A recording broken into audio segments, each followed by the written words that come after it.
Oh, Hi. it does. Good morning. Yeah, how are you doing? Doing very well. Yeah. I loved watching your video on Million Stories. Oh, great. Thank you. Yeah, yeah. And I run a blog, Soldier's Wife, Crazy Life, and I'll post this interview on the blog, so my readers can watch. I'm a military spouse of 15 years, so Wow. and we live in Tennessee, but I'm originally from Southern California, so What part of Southern California? uh, Irvine, Orange County. Okay, know that. So, And I was actually looking in your IMDb, and it said you were born in Santa Rosa. yes, That's where my husband is from, and where we used to live, and where my son was born, actually. Oh, really? Amazing. Yeah. Hmm. Small world. Yeah. So I saw that. I was like, oh, connection. Okay. Well, I was excited to hear your story because our family loves the movies. Like we love going to the movies, we love watching movies, we love talking about movies, and I love learning about movies. I'm always on IMDb, like reading about this, that, and the other, and I just find it really fascinating. So the fact that you were a stuntman and director, and I love that. um, you've been in it. I think the video said that you've been in over 200. You have 200 over 200 credits to your Yeah, name. probably closer to 250, somewhere in Oh there. wow, that's awesome. What was your what were some of your favorite jobs? Well, different ones varied for different reasons. Oh, yeah. During the movie First Blood with Sylvester Stallone, Hmm. it, um, it was telling the stories of veterans returning to America at a time when we weren't very welcome. Yeah, And yeah. so, unfortunately, the director, Ted Kotcheff, respected my opinion and allowed me to have a lot of input. So Uh-huh. he made that a very, very real story. Oh, that's As they great. went on with the Rambo series, all of a sudden he's fighting the Russian army with a bow and arrow. Yeah. But we want to make that, a real true life story. So I'm very proud of that one. And then some fun movies like the movie Airplane. Yeah, yeah, I've Everything seen is that. a joke, everything's a gag. Yeah. And in the beginning of the movie, there's a scene where the 747 crashes into a terminal, the whole nose Uh-huh. bumper. Well, that was built on a semi truck. The nose Okay. was, and I'm driving a semi truck, so I got to drive this thing into, and I had all my stunt friends underneath it, and I said, "Listen, to have all you here, I can't pay much of a stunt adjustment. So when you've had your money's worth, take off running." Yeah. And, That sounds pretty cool. Yeah. so that was really, really fun. And then A Weekend at Bernie's was another great Oh, fun yep, remember comedy that to do. one. So I enjoyed doing those, and then working with different actors, working with Jackie Chan and the Oh, Rush wow. Hour movies. And Uh-huh. Jackie's such a great guy, and he's probably the greatest acting stuntman there's ever been. Oh, yeah, But yeah. yeah, you can give him an umbrella and he'll do 25 minutes with it, never do the same thing twice. He's so Yeah, great. yeah, yeah. That's amazing. Now I know before you became a stuntman, you joined the Marine Corps Yeah. at age 17. What went into your decision to join the Marines at that time? Well, part of it was that for some weird reasons, I fell into this. Once you get earmarked in school as being a bad guy in those days, Hmm. no matter what you did, right? Um, all of a sudden, if I'm standing on the yellow line before the lunch bell rings, I get tossed out of school Yeah, for yeah, stepping over the line and my foot's yeah. on it, that kind of Uh-huh. crazy nuts stuff. Um, and so I was asked not to come back to school in the 10th grade at LA City school system. Hmm. And so I went and I got a job, and they said, the problem is you just can't deal with discipline, is what the school kept saying. So I can't deal with discipline? I'll show you can deal with discipline. Right, Join the Marine Corps. They right, know right. discipline, Of right? course, of course. So I was kind of going into the school system, but Yeah. Well, I'll show you. and you were in for 4 years, is that correct? Yes, uh-huh. Yeah. And what what did you take from that experience and used? I know you had talked about being able to talk to the directors and like this is right, this isn't right. But what from your experience in the Marines were you able to bring to your career as a stuntman? Well, it brought leadership skills Oh, yeah. and discipline, Hmm. and it also brought ranking. Uh-huh. So the captain doesn't tell the major what to do, and the major doesn't tell Exactly. the colonel what to do, right? Yeah. It goes the other way around. Yeah. But you could make a suggestion. So that's part of the movie business isn't a democracy either. Yeah. It has its pecking Yeah. order. There's people in charge and Yes, you learn how to deal with the people below you, and you learn how to deal with the people above you, and that's a great thing that the Marine Corps taught me as well. yeah, yeah, that's great. One of the things you said in your video was the tiniest thing can change the course of your life. And it's been so true for us. I married my husband and he had been in the military before I met him, but that was kind of in his past. Right? And then when we've been married 3 years, he joined, and that just changed our life completely. Especially they sent him over to Germany. So we went over to Germany. We went from the civilian life to living on an army base in Germany. And it was like, I just remember like standing there one of the first days I was there and seeing the soldiers walk by, and it was like, okay, my life is completely different. And it was just like one Right. decision. What world did I just walk into? Right? Right, right. And I think military, not military. I mean, we all go through times in our life where we make it one decision and it just kind of changed. Do you see that with, joining the military and then pursuing the movie business? Yeah, that's all very true. And then even within it, on am I going to take movie number one or movie number three? Right, right. You have to make the decision. Yeah. And then how that movie goes. It's just like I was doing a lot of with Roger Corman movies. I don't know if you know who he was, but he did all the low budget independent car chase movies and like Oh, that. But uh-huh. he started Jack Nicholson and Francis Oh, Ford yeah. Coppola and people like that came because he gave people their start, Oh, okay. Yeah. right? Yeah. And so the very, very low budget stuff. So, every quarter had to look like $2, basically. Yeah. Yeah. And, I mean, in those days, we'd have drive like 4 cars out to the set. We'd crash 3 of them and keep one to drive home in altogether. Uh-huh. Like, Uh-huh. um, and then when I did First Blood, that became such a action movie hit on an A-list level. It just changed my career. Mhm. And I'd done a little movie for that director in Dallas, Texas, one nobody wanted to do because it was always just a little low budget thing. Yeah. There's not Yeah. much action on it. It was like one high fall and but so they said, oh, I was the kid then, let the kid go do it.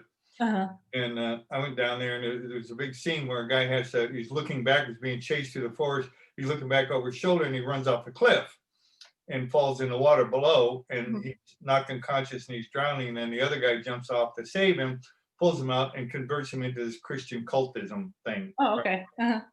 And so then the rest of the movie is about his parents getting him out of the cult and Oh, getting wow. back to real life. And so I go down to Dallas, and Dallas, it's about as flat as a tabletop. And the film is already being shot when I get there. And they say, oh, we'll take you out and show you we're going to do this thing. It's a night shot. And they take me out to a rock quarry. And they say, okay, we're going to dynamite a big hole here, take a D9 tractor, and we're going to dig it all out. And then we'll plant a bunch of trees up at the top. And we'll fill it with DuPont plastic. And then we'll do the high fall and like that. And I'm going, wow, these people got a lot of money, to be able to do Yeah. all of that for a high fall. Yeah. So I started asking around. I said, well, isn't there any place around here where there's a cliff with some water underneath it? And they go, no, Dallas is a pretty flat place. Well, except for Lover's Leap. Yeah. Lover's Leap, what's that? And so a place when people go to commit suicide when they get left by, and where is that? Now, mind you, the rock quarry was about an hour and a half outside of town. Mhm. So it's about 5 minutes from the hotel where we're staying. I said, what? They take it down and show it to me. So I go down and I look at this thing. Here's an 80-foot cliff with trees at the top, easy access to it. And this little creek runs behind the houses and it goes like this and it drops off and goes like that and drops off as it steps down. Well, the water's not deep enough to do an 80-foot high fall into. So I said to myself, well, if I did thing, I could rig a pad. If I got some old used tires and stacked them up and made pylons in the water, I could, right? So I asked the director and the producer, will you come with me on Sunday and take a look at this shot that I just found? And So they come down and I said, here's the thing, I can set this up in the daytime, put the pad in the water, and I had you shoot light the thing, and then we'll do the 2 high falls. And then right up here on the next little level is a big oak tree up there where I can have people jump out and land in the water for the impact shot, and you can pull them out and do the end sequence where he saves the guy. That's the big part of the scene, saving the guy's life there. And while you're doing that, I can wrap the padding and stuff out of the water, and then you go up to the top and shoot the point of view of the guy laying in the water, and you're done. Well, they did that, and they finished in 8 hours instead of 12, saved them $250,000. And then when Ted Kotcheff, the director, went up to do First Blood, they had this big high fall. They had a different guy in there, and he just wasn't prepared to do it properly. Right. And so he just said, I don't care, give me Conrad Palmisano up here. He's the guy I want for the show. And they brought me up, and he said, Ted says, can you help me out here? I said, sure. So we did it, and that was the big high fall when he jumps into the trees and so on and so forth. And so like doing that little job and taking it helps you. All of a sudden, it really put me in a place where it launched my career for the next 20 odd years. So that's awesome. Yeah, it's like you never know the little decisions you make. You never know where they're really going to lead, and that's what just makes life interesting, I think. And, I come from, I was raised in the San Fernando Valley out in Silmar, which is a little old dirt road town at the time. And to work with the movie stars like Sean Connery and Natalie Wood and Richard Burton and people like that. It's just, they were huge movie stars when I was a kid, so it was hard just to learn to talk to them. Hello, And, I was doing a show with Richard Burton and Lee Marvin, and I do this like little stair fall like that. And when I hit the ground, they cut the cameras, then the crew and everybody always applaud. Hey, good job, good job. Richard Burton says to me, so I do soliloquies of Shakespeare. I don't get applause like that. You just fall down the stairs. And I go, yeah, well, that's your job. That's your job. You're sleeping with Elizabeth Taylor, so right. What advice would you give to someone who's getting out of the military and just maybe has a few dreams but isn't quite sure what to do next? Yeah, I don't know these days how easy it is to test the waters a little bit, but to be confident enough to go and try whatever is, if you have the list of your top, let's not say 10 things, but your top 5 things that you narrow it down to, then depending upon what those are, can you try number 1 and number 3 at the same time or something, right? That's a good idea. You could do, am I doing this during the days, on the weekend I'm doing that, to see which one you kind of like or which one you tap into. And the biggest thing is, for me, is follow your heart as much as you can, but also know you got to pay the bills. Yes, that's true. Yeah. And when I started in the stunt work, there wasn't enough stunt work on a daily basis to pay for everything I needed to do. So between the time I left high school and I joined the Marine Corps, I went as a carpet layer assistant for Sears and Roebuck. So I went back and I started laying carpet on the weekends, and what I could do even during the week when I wasn't doing stunts, which were a lot of the days in those things. That I could go out and put carpet in people's homes and make a few $100 and make sure the rent was covered, and that would to help support me, because I knew it's going to take time.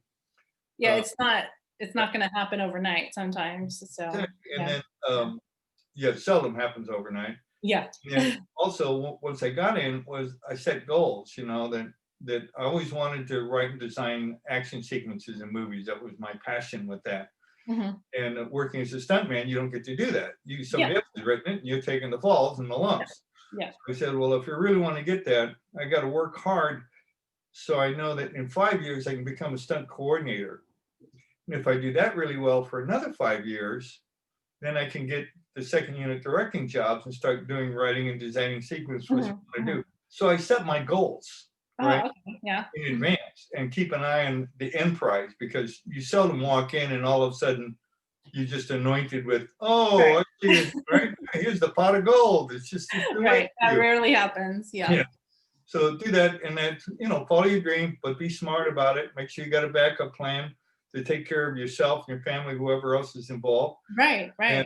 And set your goals. And I know I couldn't set a goal of that, I'm going to go be a second year director. I knew there were steps you have to take. So, Yeah. set rungs in the ladder. I can't Yeah, jump you have to to follow the take this steps. rung to that rung to the next rung. Yeah. But I like that, making a plan, deciding what you really want to pursue, and maybe trying more than one thing, because first thing might not work out. It might not just be for you, and Right, just see. and you may think it's a great thing, you get there Yep. and go, "Oh, this is boring." Right, right. Um, let's see. I heard you worked on some X-Men movies. I did a couple of the X-Men movies, and working with Hugh Jackman and Halle Mm. Berry and that gang, and I got to direct them in some sequences, right? And Uh-huh. Oh, very that's good awesome. with them, which was really, Hmm. really fun. Yeah. And they were just such wonderful, wonderful people, um, and so cooperative. And it came Mhm. and go, here's the idea I had. What do you think of this? Yeah. Is this fun? Can we try it? And can I try it like this? You want to try that? Let's give that a go. So, Yeah, I'll definitely be telling my boys that because they love those type of movies. So, um, okay, so for the last question, what's an interesting fact about the movie business or being a stuntman that people might not know that you could share with the audience? um, well, there's, say, how can you do stunts without getting hurt? Yeah, And yeah, you can't. It hurts yeah, all the time. yeah, Right? You do a stair fall, it hurts all the way down and for some time later. But what you want to do is avoid being injured, yeah, right? yeah. And Uh-huh. it's just like, football players, they get hurt all the time. Right, Every time the right. ball is snapped, there's people banging into people and that. So you have to have a mental toughness within yourself to be able to do it too, to just bite the bullet and Huh. go for it. And at the same time, if there's something that intimidates you and it makes you nervous, and if you're that Mhm. nervous, then you shouldn't do it. I've Yeah, never because experienced that. I've turned some things down in advance. Oh, do you want to do this? And go, no, that requires somebody with greater expertise in that field than I have. Right? yeah, well, that's good that you know like your limits and what would be too much and stuff. Yeah. Yeah, because you don't want to. It's not worth having a catastrophe injury. To Right. prove your ego is.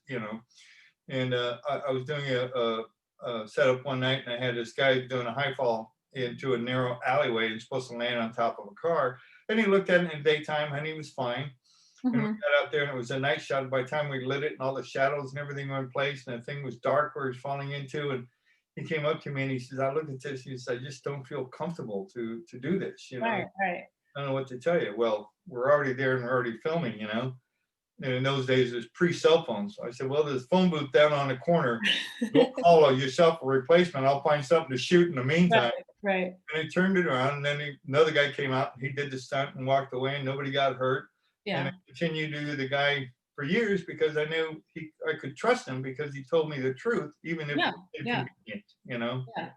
Like he was open about, I just can't do this, and Exactly. probably saved some serious injuries there. Yeah. Well, it's been a pleasure talking with you today. I hope you're doing well in this time of COVID and crazy 2020. Yeah, so far, healthy and good, and we're hoping that the little project keeps moving along, keeps inspiring Yeah, people, and get other people wanting to ask questions about it. That's the whole uh, yeah, thing behind Faceplant, is that, yeah. like me, many times in my life, is that things that I failed at, I was still able to get up, dust Right, right. myself off, and move on again, and turn into a wonderful, amazing career that few people get to experience. Only Right. because I always say, if you quit, there's no defense against yourself, Yeah. right? So You gotta just keep going and always thinking, what else can I do to further my goals and what else can I do to further my path? And yeah, you can't just give up. Yeah. and the old phrase, pick yourself up, dust your style Yep. off, start Yep. all over again. Right? Yep. Yep. For sure. And I think in today's world with the internet just being right there, I mean, there's so many opportunities to try something that you never could have. I mean, we couldn't have this interview, Exactly, without right? Zoom technology. I mean, sure, maybe on the phone, but just the ability, what we've been able to do from our own homes is just amazing compared to 20, 30 years ago. So, Well, I want to thank you and your husband too for all the stuff that you do and doing these things that help other people and keep our troops as bright and positive as possible and inspire them. yeah, It's wonderful, I wonderful. try. I'm sure that you do well. Thank you. And thank you for your service and for sharing your story. I think hearing other people's stories is always so motivating, even if it's, different life than I've lived, but it's, you can gain truths from it. So thank Yeah, you. there were many times when they had to hobble home and put Mhm. ice on my ankle or my back or whatever, and Yep. going, oh, that. Right. Okay, All right. then, thank you very much. Thank